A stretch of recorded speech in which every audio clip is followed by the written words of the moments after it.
আসসালামাইকুম গাইস, কেমন আছেন? আমি তো আল্লাহর রহমতে ভালো আছি। আজকে একটা রান্না দেখাবো, ইজি টু কুক, একেবারে হালকা পাতলা ইজি। আমার খুবই খেতে ইচ্ছে করছে রান্নাটা, আমি জীবনেও করি নাই, আজকে ফার্স্ট টাইম এক্সপেরিমেন্ট করছি। যাই হোক, এটা হলো একটা ইলিশ মাছ, দেখতে পাচ্ছেন। ইলিশ মাছটা অনেক ভালো, আমি মাত্রই কাটছি, কেটে আর কি যে মাথাটা রেখে দিছি, কালকে কচু শুদ্ধ রান্না করবো আগামীকাল। তো আজকে যেটা করছি সেটা বলি। এখানে আমি কেটে যে লবণ দিয়ে একটু মাখিয়ে রাখছি, যাতে ভিতরে একটু লবণটা ঢুকে। তারপরে যে রান্নাটা করবো এটাকে বলে ইলিশের তেল ঝোল, অনেকেই জানেন, কিন্তু আমি কখনো খাইনি। টিভিতে বারবার দেখছি, মানে মোবাইলে হোক, টিভি ইউটিউবে দেখছি আর কি। যাই হোক, তো আমার দেখে খুবই লোভনীয়, খেতে ইচ্ছে করছে, তো আমি কখনো খাই নাই। তো নিজে বানিয়ে একটু খাবো, ট্রাই করব কিভাবে বানাচ্ছি। যে রেসিপিটা টিভিতে দেখছেন জাস্ট ওইটাই ফলো করব। তো এখানে কিছুই লাগে না। তো এই যে দেখছেন, শুধু কয়টা পেঁয়াজ আর কাঁচামরিচ, হ্যাঁ, আর সরিষার তেল লাগবে। তো আমি পেঁয়াজ আর কাঁচামরিচটা বেটে নিব। জানি না আজকে কি হলো, আজকে রবিবার, আকাশটা বৃষ্টি নাই কিছু নাই, কিন্তু আকাশটা গুরুম গুরুম করছে, মানে বুঝলাম না কি অবস্থা। আজকে নাকি আবার যে সূর্যগ্রহণ। তো আমি পেঁয়াজটা বেটে নিই, শর্টকাট রান্না তো, বেটে মানে ব্লেন্ড করে নিব, আমি বাটবো না এখন, ইজি করে নিব। তো সাথে থাকুন।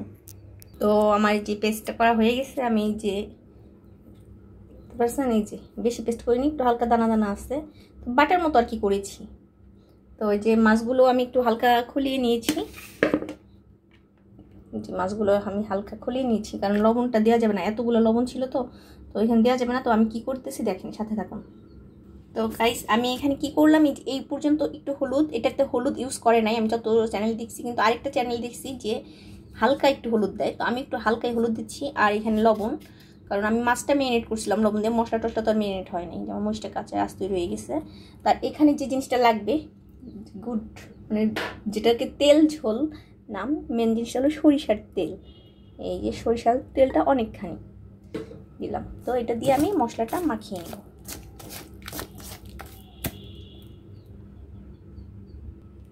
তো এটা আমার মাখানো প্রায় শেষ। এখন মাছটা মাখিয়ে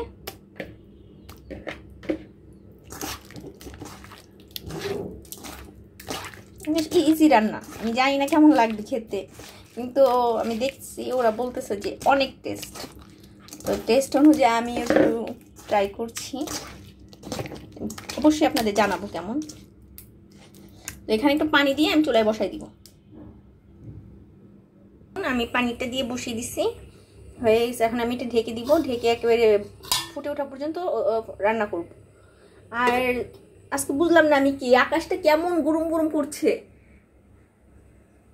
আকাশটা এত গুরুম গুরুম করছে, ভয় লাগতেছে যে বৃষ্টি নাই কিছু নাই, তো আকাশটা মেঘলা মেঘলা, যে পরিবেশটা। তো হঠাৎ করে বিদ্যুৎ, মানে অনেক জোরে জোরে গুরুম গুরুম আওয়াজ হচ্ছে, ভয় লাগছে আর কি। যাই হোক, আমি রান্না করছি, আর এই যে সাদা আসলাম, এই শব্দটা এখন করছে না, যখন ক্যামেরা অফ থাকে তখন শব্দটা হয়, অনেক জোরে জোরে হচ্ছে শব্দটা, খুবই ভয়ঙ্কর শব্দ। আমি ইলিশ মাছের মাথাটা রেখে দিছি, কালকে যদি আল্লাহ বাঁচিয়ে রাখে, তো আমি যে কচুগুলা সবগুলা কাটবো, কেটে যতটুক হয়, হ্যাঁ, আমরা খেয়ে ফেলবো। তো কচুগুলো টাটকা, ভালোই লাগতেছে। দেখি, তো আমার রান্নাঘরে যাই, দেখি কি অবস্থা, ওদিকে রান্না হচ্ছে, আর এদিকে একটু আমি আপনাদের দেখাতে আসলাম যে আমার জিনিসপত্রগুলো।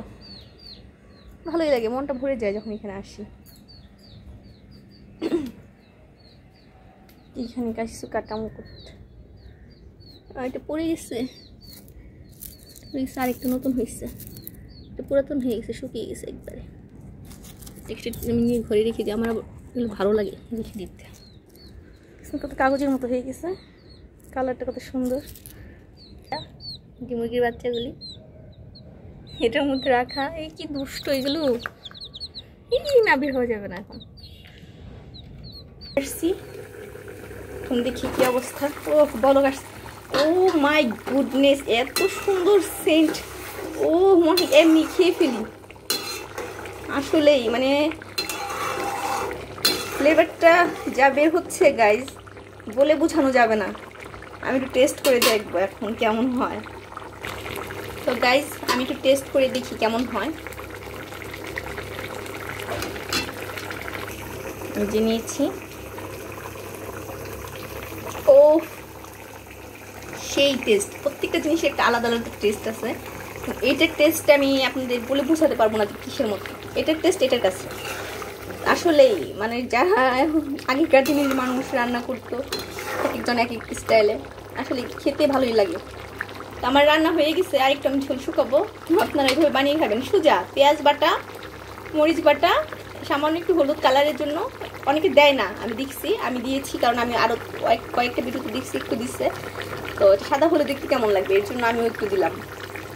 আর হলো সরিষার তেল, লবণ, জাস্ট আমেজিং রান্না। আমার মনে হয় আমি ভাত 1 প্লেট খেতে পারবো, 1 প্লেটের বেশি, আমি তো ভাত খাই খুবই কম, তারপর আমার মনে হয় জাস্ট অনেক ভাত খাওয়া হয়ে যাবে। তো বেশি কথা না বলি, আমার ভিডিওটা কেমন লাগলো সবাই জানাবেন। তো ভালো থাকবেন সবাই, আল্লাহ হাফেজ।